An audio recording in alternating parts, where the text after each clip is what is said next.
Breaking news, pria di Tanjung Alai Ogan Ilir ditemukan tewas, diduga tak sengaja kena setrum hewan. Seorang pria ditemukan tewas di sebuah sawah lembak di Desa Tanjung Alai, Kecamatan Kandis, Ogan Ilir pada Senin 31 Mei 2021 sekitar pukul 7.00. Pria tersebut diketahui bernama Tayadi, 48 tahun, warga Dusun 1 Desa Tanjung Alai.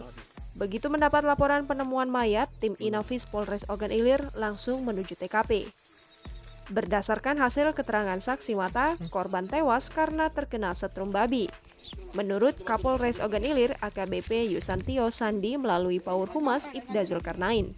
Petugas pun kini sedang melakukan olah TKP dan mengevakuasi jasad korban.